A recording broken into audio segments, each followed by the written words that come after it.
What's going on, guys? It's Cliffy here today playing the first one-day international against Pakistan, and they have got off to an absolute riveting start. 61 for 1 off 10 overs, just like that. Now today I was going to talk about the New Zealand vs Australia T20 at the T20 World Cup. However, I didn't get my dates wrong. I got my dates right. But I thought for some reason that this morning that they were taking each other on, but it is actually tonight. It's in about 3 hours' time. So it'll be interesting to see how that goes. Obviously, with New Zealand picking up a win first up against India, it does make it a little bit easier if they can manage to go and obviously knock over Australia here now. It is going to make it easier for them to qualify for the semi-finals. But enough about that today. Basically, just going on playing through our career, I guess. That's basically all we are doing. And the World T20 game from last night was Sri Lanka versus Afghanistan, and it was actually a very gutsy effort by the Afghans against the Sri Lankan side, who hasn't really been in form. I don't think they won a single game at the Asia Cup, and even before that they haven't been doing terribly well. So Sri Lanka did actually manage to go and grind out the victory there, which is obviously good for them, especially with this tournament going forward. Afghanistan is a team that, you know, on paper, Sri Lanka probably should beat. Afghanistan should go through their group, you know, probably without a win, just because of the status that they have, obviously the ranking that they have. But we'll just have to wait and see what happens. T20 can throw up some weird results here and there. So that's that, and I'm just trying to think what else. So I think, yeah, Afghanistan did actually put up a very good fight, though. They scored, I think, about 160 or 150 in their effort at bat. Sri Lanka got there, I think, 4 wickets down with about 7 balls left to go. So it wasn't like a absolutely crushing win. Still pretty convincing to win by an over with just 4 wickets down. Dilshan was the star of the show. I think he had 83 not out, and he's proving to be very vital, I guess, to the Sri Lankan cause. And I think he will be crucial throughout this whole World Cup, because obviously his experience at the top. It is a fairly young Sri Lankan side that has been selected to go there. Obviously you've got Chandimal and Matthews as senior players, but I think Malinga's still out with injury. I'm not sure whether he's going to go and get a game in the World T20. There's always injury concerns around him, so we'll just have to go and wait and see. That one there's been pushed into the gap. Going to get 2 as well. That annoys me. We need wickets. We have gone and slowed the runs down considerably, myself and Neil Wagner, which is a good sign, because they were going at quite a rate of knots before we did come into bowl. They were going at over 6. We have really dropped that down to below 5 now, so that's definitely a bonus. Can't go defensive. Pace. Oh, they don't have pace 13 either. Ooh, this isn't good. All right, we're gonna have to roll with this, and hopefully it can. If not bring us some wickets, it can even just... Ooh, I think that's going down leg. That pitched way too straight. I was hoping to pitch that outside off stump, bring it back in, but no, not the case. But hopefully we can go, because as I said, that run rate has dropped down below 5 now, so that's very positive, especially leading in to, you know, the first 10 overs saw 61 runs and only be 1 down. That's a very good start from Pakistan. There is a 50 partnership from them, though, and still obviously a lot of work to do for this New Zealand side to really go and peg things back even further. Wickets are going to be the key here, and it is going to be a tough chase. Obviously Pakistan do have a very good bowling lineup, both in real life and in this game, and that's one thing that we did discuss yesterday when I was having a chat with a few of my mates, obviously about the World T20 and about Pakistan, because they did played Bangladesh yesterday, and we were saying that Pakistan are one of those teams that kind of fly under the radar a little bit, and I personally think that is true because of how inconsistent they've been in the past. At the moment, they are playing a fairly good brand of cricket. They've got a lot of match winners in their side. So they just need things to come right. Their bowling, I think, is probably one of the best T20 bowling attacks going around. When you think of the likes of Afridi, Amir, who's come back and has bowled outstandingly, had an outstanding Asia Cup for Pakistan. You've got Wahab Riaz in there as well. You've got the spinners. Obviously, you've got Afridi. You've got Wisden. That's got to be at LBW. Surely, give that umpire. Yes, you beauty. The collapse is happening for Pakistan. They did, well, whoever was bowling in the previous over, I think picked up 2 wickets. We've just picked up Shazad for 40, which now really goes, and obviously 4 down. You would say that we are now back in the driver's seat. 4 for 83 off 16 overs. And that, as I said, is a crucial wicket. Wickets are, well, they were going to be the thing that brought us back into the game, and they have gone and done it there. We pick up our first one for the day as well, which is always good. We love wickets. We just want to take wickets week in, week out. And Shafiq, he looks a bit nervous. And the thing we have now is we still have a relatively new-ish ball, assuming that this game follows, the laws that they play in one-day internationals. That's a nice shot, though. It's going to race away for 4. Then you got 2 new balls at each end. So this ball, if that is the case, is still only about 8 or 9 overs old. So it is still going to be swinging quite a lot. And they are 4 down already. And you got 2 new batsmen in as well. 2 guys who haven't faced many balls whatsoever. 2 unset batsmen. So we are definitely back in the driver's seat now. And a couple more and we are going to be into the bowlers. And the one thing... Oh, I forgot to change my field. I'll do it after this ball. The one thing I guess Pakistani bowlers aren't really famous for is their batting. I think Wahab Riaz would maybe be the exception. But apart from that... Oh, we are still in the power play. Okay, cool. Yeah, apart from Wahab Riaz, I know he's hit a couple of 50s in his one-day international career. I think he hit one at the World Cup, actually. And...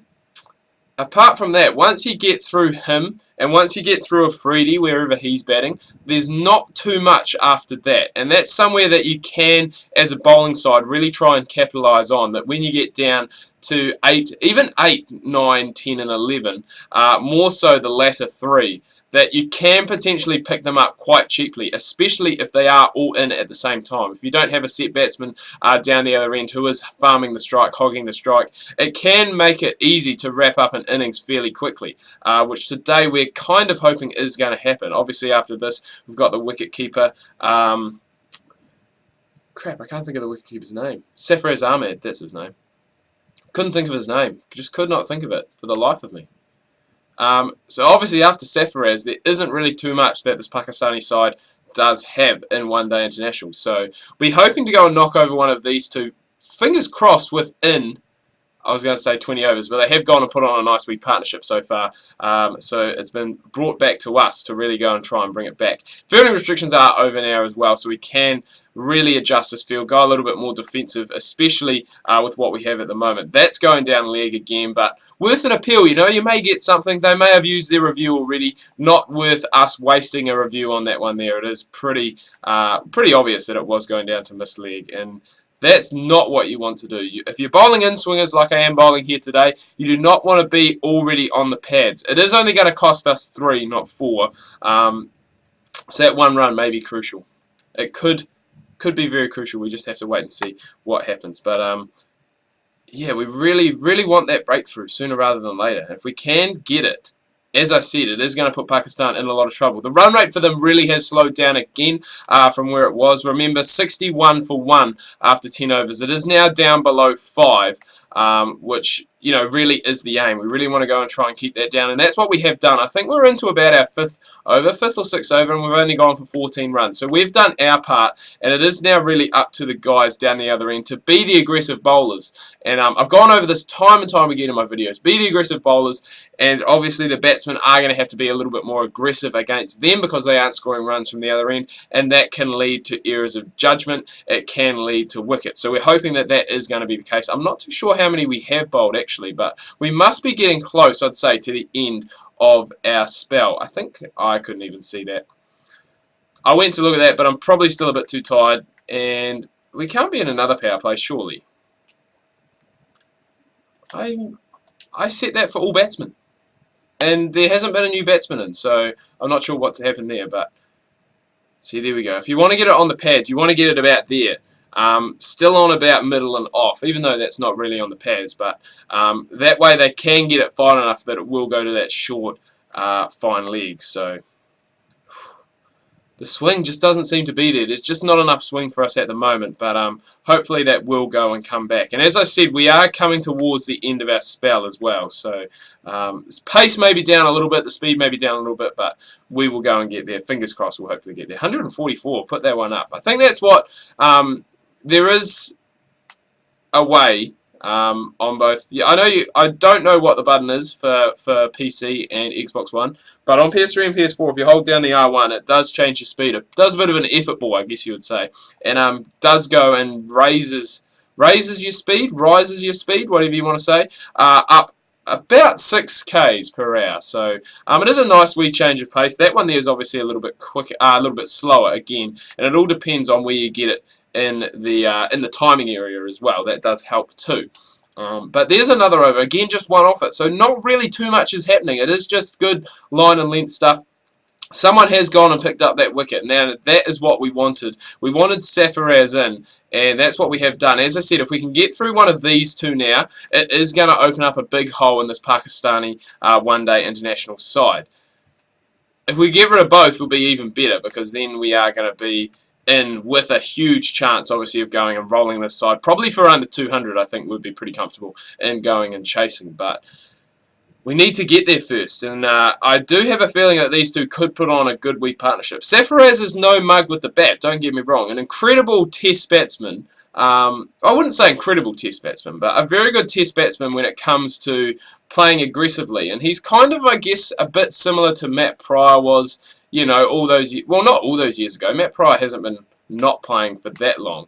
But Matt Pryor was one of those guys who, in test matches, batting with the tail, and I guess batting with the last recognised batsman, could be very aggressive and could score very fast. And now they tried to go and bring him into one-day international cricket and get him to do the same, and it just didn't seem to work. And I think Safaraz Ahmed is he's kind of similar to that. In test matches, he can be very aggressive, can strike, you know, at a very good strike rate, very high strike rate. Okay, we've got 2 overs left to go. 2 overs left to go. Can strike at a very high strike rate, but put him in a one-day international side, and he just doesn't seem to have the same effect, which is quite strange. I think it's probably more of a mental thing. And, you know, players have said this before. I know, well, former New Zealand opener, I guess you'd say. He may come back into the side probably not sooner or later, because our opening combination is fairly solid at the moment in test matches, apart from Martin Guptill. But Hamish Rutherford is a player who said himself he prefers to play test matches. He is an aggressive player, and he prides himself on being an aggressive player.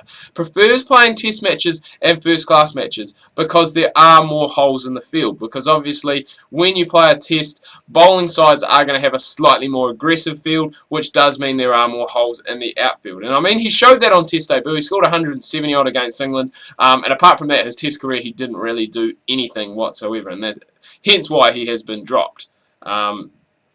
But it does make a good point, and I think it would be the same like in this, especially I guess when I'm batting.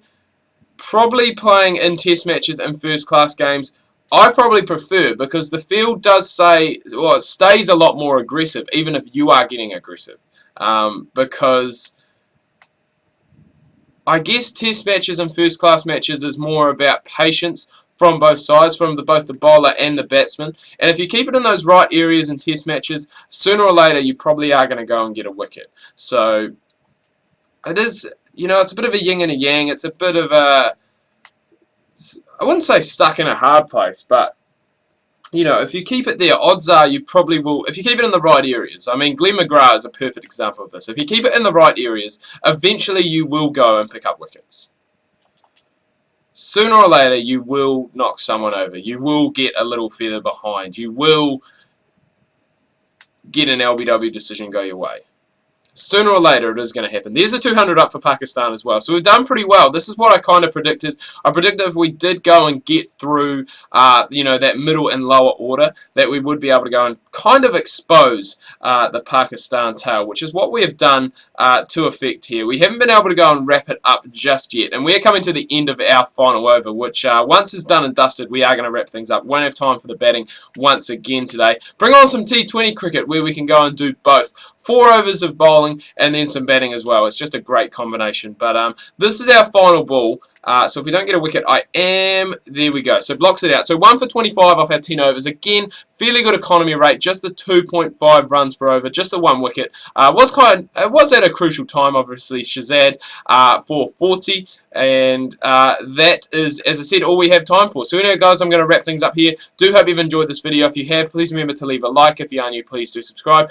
Make sure you check out my Facebook and Twitter links. That can be found down below in the description. Hope you guys have had a good week. Make sure you tune in tomorrow. We've got Cricket Coach 2014 New Zealand Reborn coming your way. Make sure you do not miss that.